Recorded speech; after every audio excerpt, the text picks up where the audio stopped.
Adapun orang yang berkeluarga, yang bolak-balik antara surau dan tempat tinggalnya, maka tidaklah ia keluar dari jumlah mereka itu, disebabkan yang demikian. Suatu masalah, apa yang diwakafkan kepada surau-surau orang sufi penghuni-penghuninya, maka persoalannya dalam hal ini adalah lebih luas dari apa yang diwasiatkan kepada mereka. Karena pengerian wakaf ialah penyerahan kepada kepentingan orang-orang sufi itu, maka bagi orang yang bukan sufi, boleh memakan bersama mereka dengan kerelaan mereka pada hidangan kaum sufi itu, sekali atau dua kali. Karena urusan makanan, dasarnya ialah tasamuh, toleransi, bermaaf-maafan, sehingga membolehkan sendirian dengan makanan-makanan itu pada barang-barang rampasan perang yang berkongsi. Dan bagi orang yang melakukan lagu-lagu orang sufi, boleh memakan bersama mereka dalam undangannya dari harta wakaf itu. Dan adalah yang demikian tadi, termasuk sebahagian dari kepentingan kehidupan mereka. Dan apa yang diwasiatkan untuk orang sufi, tidaklah boleh diserahkan kepada orang-orang yang melakukan lagu-lagu orang sufi. Lain halnya dengan wakaf. Dan begitu pula orang-orang yang didatangkan oleh kaum sufi, dari para pekerja, saudagar, kadli, hakim dan ahli-ahli fikih, fuqaha, dari orang-orang di mana bagi kaum sufi itu mempunyai maksud menarik hati mereka, maka halaulah orang-orang itu memakan dengan relanya orang-orang sufi itu. Karena orang yang mewakafkan itu tidaklah mewakafkan kecuali dengan itikad keyakinan pada harta wakaf itu, apa yang berlaku padanya adat kebiasaan orang-orang sufi. Maka ditempatkanlah yang demikian itu menurut kebiasaan yang terkenal uruf. Tetapi tidaklah ini berlaku terus-menerus. Maka tidaklah boleh bagi orang yang bukan sufi mendiami bersama mereka terus-menerus dan memakan bersama mereka, walaupun mereka rela yang demikian. Karena tidaklah mereka berhak mengubah syarat orang yang mewakafkan dengan mempersekutukan orang-orang yang tidak sejenis dengan orang-orang sufi itu. Adapun ahli fikih, faqih, apabila ia dengan pakaian dan budi pekerti orang-orang sufi, maka bolehlah menempati bersama mereka. Dan adanya ia selaku seorang ahli fikih, tidaklah menolak untuk ia menjadi seorang sufi. Dan kebodohan tidaklah menjadi syarat pada tasawuf, pada orang yang mengenal tasawuf. Dan tidak usah diperhatikan kepada hurafat-hurafat sebahagian orang-orang dungu dengan kata mereka, bahwa pengetahuan itu adalah hijab dinding. Karena kebodohanlah yang sebenarnya itu hijab bagi tasawuf. Dan telah kami sebutkan dahulu penafsiran perkataan ini pada kitab ilmu. Dan sesungguhnya hijab itu ialah ilmu yang tercela, bukan yang terpuji. Dan telah kami sebutkan dahulu yang terpuji dan yang tercela dan uraian keduanya. Adapun ahli fikih itu, apabila ia tidak dengan pakaian dan budi pekerti orang-orang sufi, maka bagi orang-orang sufi boleh melarangnya bertempat bersama mereka. Kalau mereka menyetujui ia bertempat di tempat orang-orang sufi itu, maka halaulah ia memakan bersama mereka dengan jalan tabiah, mengikutkan kepada orang-orang sufi. Maka tidak adalah pakaian itu ditampal oleh tinggal bersama, dan tetapi dengan rela yang mempunyai pakaian orang sufi itu. Inilah hal-hal yang dibuktikan oleh adat kebiasaan. Dan padanya ada hal-hal yang berlawanan, yang tidak tersembunyi tepi-tepinya, tentang negatifnya, nafi, dan positifnya, itsbat, dan yang keserupaan yang di tengah-tengahnya. Maka barang siapa menjaga diri pada tempat-tempat yang keserupaan, meragukan itu, niscaya terlepaslah ia dari kesalahan, demi untuk agamanya. Sebagaimana telah kami peringatkan dahulu pada bab-bab syubhat diragukan itu. suatu masalah.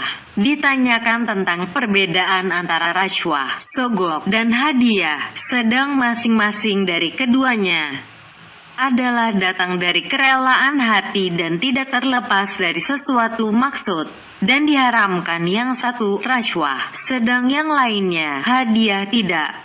Aku menjawab bahwa yang memberikan harta itu tidaklah sekali-kali memberikannya, kecuali karena sesuatu maksud.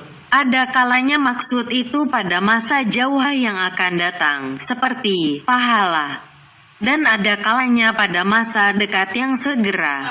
Dan yang dekat segera itu, ada kalanya harta. Ada kalanya perbuatan dan pertolongan kepada maksud tertentu. Ada kalanya pendekatan kepada hati orang yang dihadiahkan dengan mencari kesayangannya.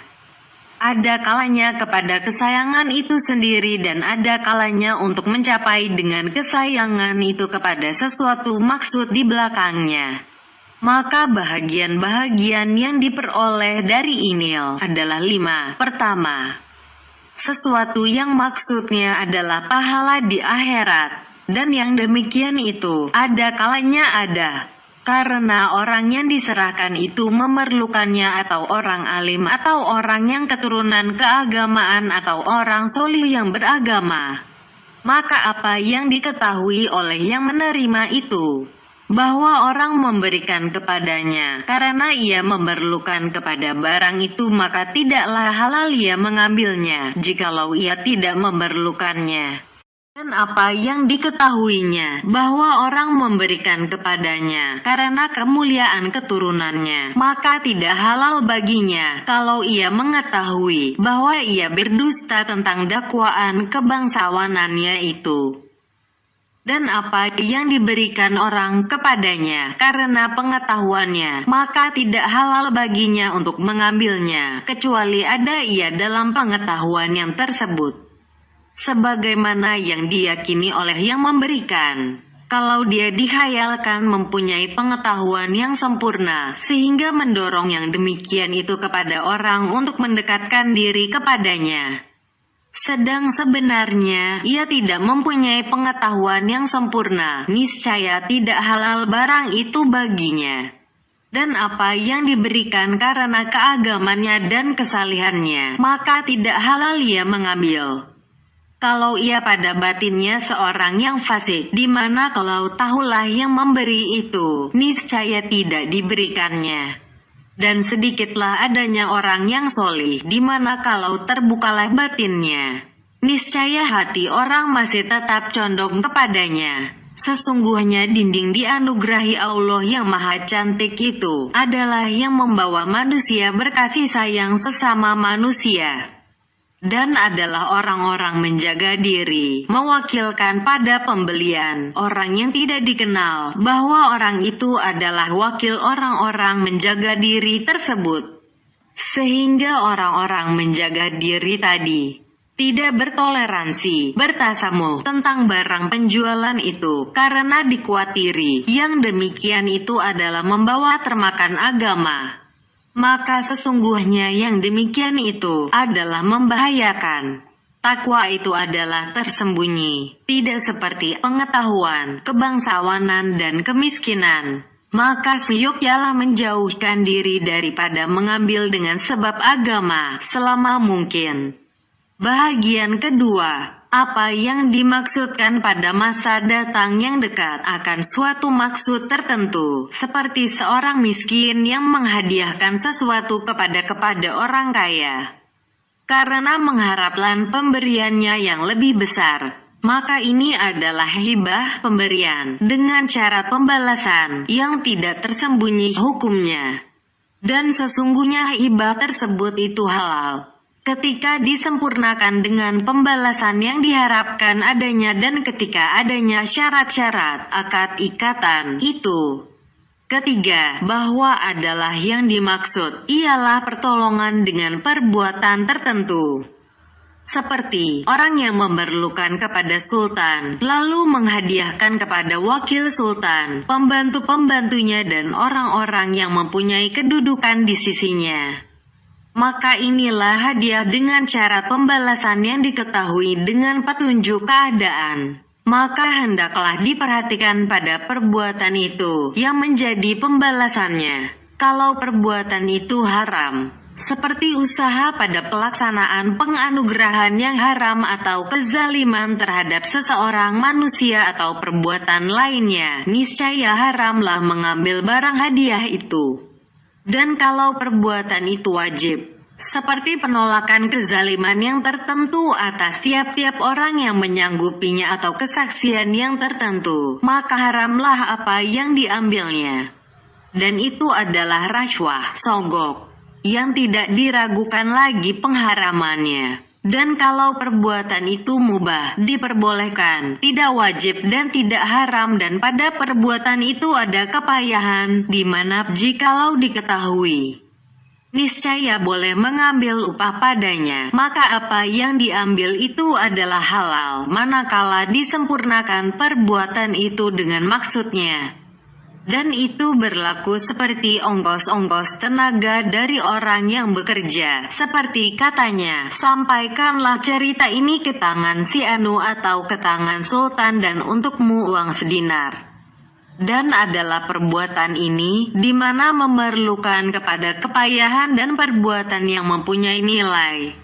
Atau katanya, sarankanlah kepada si Anu untuk menolong saya pada maksud itu, atau ia mengurniakan kepadaku akan itu, dan memerlukan pada pelaksanaan maksudnya tadi kepada panjang pembicaraan. Maka yang demikian itu adalah ongkos dari tenaga yang diberikan, seperti apa yang diambil oleh wakil dari seseorang yang diperkarakan di hadapan hakim. Maka tidaklah yang demikian itu haram, apabila ia tidak berusaha pada yang haram. Dan kalau maksudnya itu berhasil dengan sepatah kata yang tak memayahkan, tetapi perkataan itu dari orang yang mempunyai kemegahan, atau perbuatan itu dari orang yang mempunyai kemegahan, perbuatan mana yang mendatangkan faedah, seperti katanya kepada penjaga pintu, jangan engkau kuncikan pintu sultan terhadap dia, atau seperti diletakkannya cerita itu di hadapan sultan saja, maka ini adalah haram, karena yang demikian itu adalah iwadul gantian dari kemegahan, dan tak ada pada agama yang membolehkan demikian. Bahkan ada dalil yang menunjukkan kepada larangan daripadanya, sebagaimana akan datang uraiannya mengenai hadiah raja-raja. Dan apabila tidak diperbolehkan iwadul untuk menggugurkan syufah, hak bagi tetangga membeli barang tidak bergerak yang dijual oleh tetangganya dengan menggantikan harga kepada yang sudah membelinya. Pengembalian yang rusak, kemasukan ranting-ranting pohon kayu ke dalam daerah tempat raja, dan sejumlah dari maksud-maksud yang lain, sedang adanya semuanya itu menjadi maksud. Maka bagaimanakah diambil yang demikian itu dari kemegahan? Dan mendekati dengan yang tersebut ini tentang dokter yang mengambil iwat penukaran dengan pembayaran harga terhadap sepatah kata yang diberikannya dengan kata-kata itu mengenai obat, di mana ia sendiri saja yang mengetahuinya. Seperti seorang yang hanya dia sendiri yang tahu tentang pengetahuan mengenai tumbuh-tumbuhan yang dapat mencabut wasir atau lainnya, lalu ia tidak mau menyebutkannya selain dengan iwat sebagai gantian dari apa yang telah diberikannya itu. Maka perbuatannya dengan mengeluarkan kata-kata itu adalah tidak berharga, seperti sebiji kacang. Maka tidak boleh mengambil iwat daripadanya dan tidak terhadap ilmunya, karena tidaklah ilmunya itu berpindah kepada orang lain, dan sesungguhnya berhasil bagi orang lain seperti ilmunya itu, sedang ia sendiri tetap mengetahui ilmu yang tersebut tadi. Dan tidaklah seperti itu orang yang ahli tentang membuat sesuatu, seperti ahli menajamkan pedang umpamanya, yang sanggup menghilangkan kebengkokan pedang atau kaca dengan waktu sedetik saja, karena mengetahui betul tempat kerusakannya dan karena ahli membetulkannya. maka kadang-kadang bertambah dalam waktu sedetik saja. Harta banyak mengenai nilai pedang dan kaca. Maka tentang ini, saya berpendapat tiada mengapa mengambil ongkosnya. Karena perusahaan yang seperti ini memayahkan seseorang dalam mempelajarinya untuk dapat berusaha dengan perusahaan tersebut. Dan untuk meringankan daripadanya kebanyakan perbuatan. Keempat, ialah yang dimaksudkan dengan pemberian itu, kasih sayang dan memperolehnya kasih sayang itu dari pihak orang yang dihadiahkan. Bukan karena sesuatu maksud tertentu tetapi karena mencari kejinakan hati, keteguhan persahabatan dan kesayangan pada hati.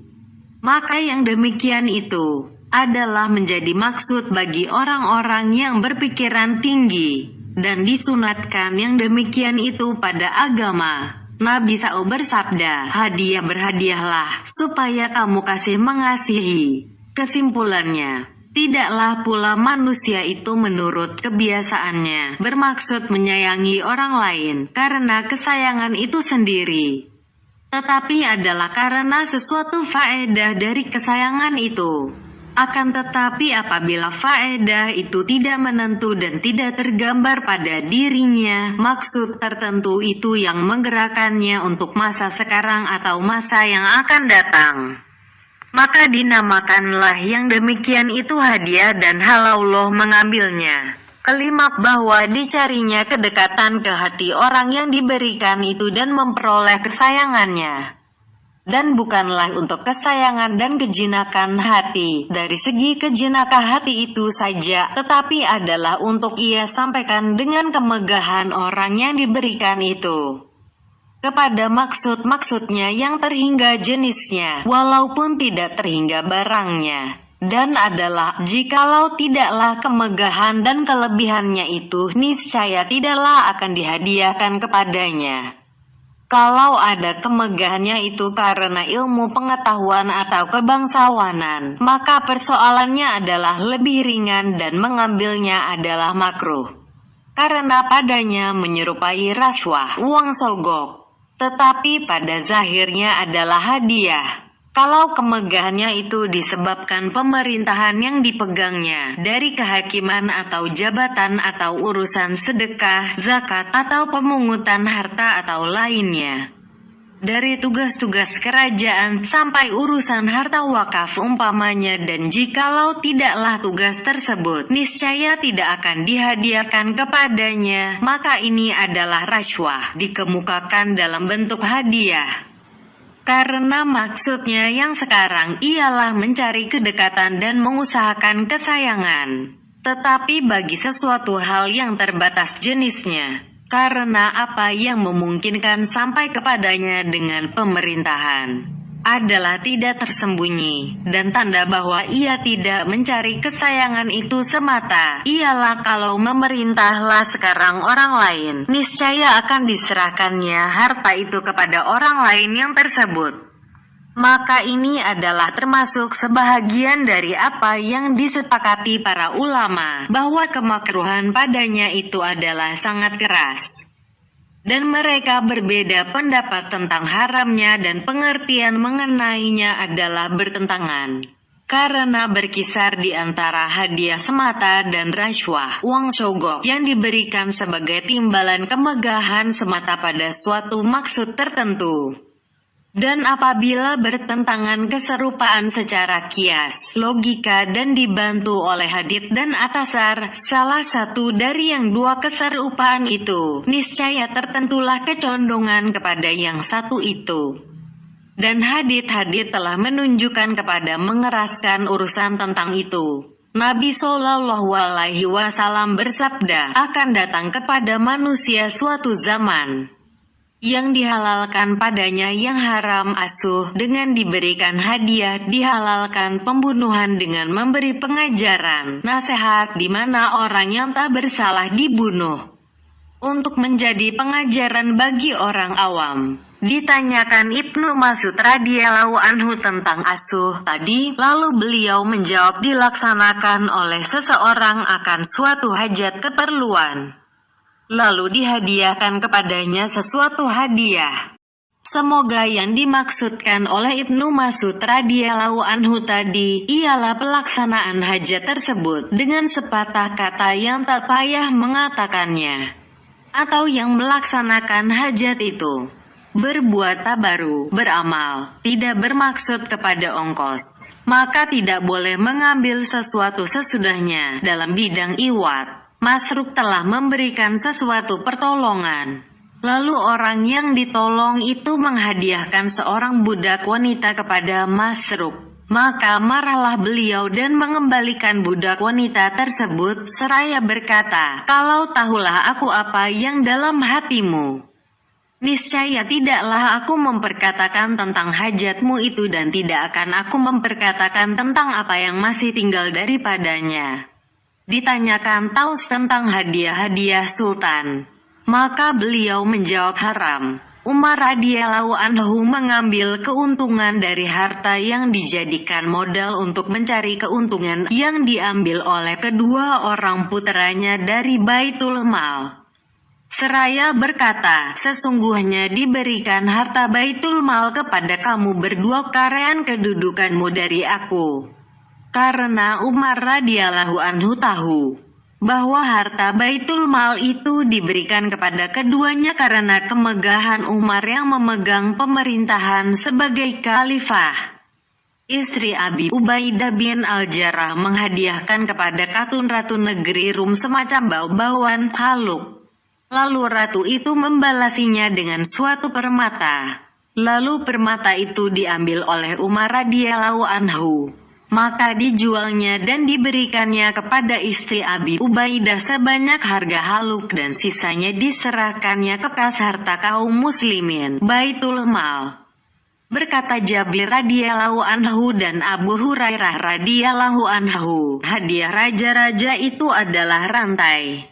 Sewaktu Umar bin Abdul Aziz mengembalikan hadiah orang, lalu dikatakan kepada beliau, "Adalah Rasulullah Shallallahu Alaihi Wasallam menerima hadiah?" Maka beliau menjawab, "Adalah itu hadiah untuk Rasulullah Shallallahu Alaihi Wasallam dan untuk kita itu adalah rashwah."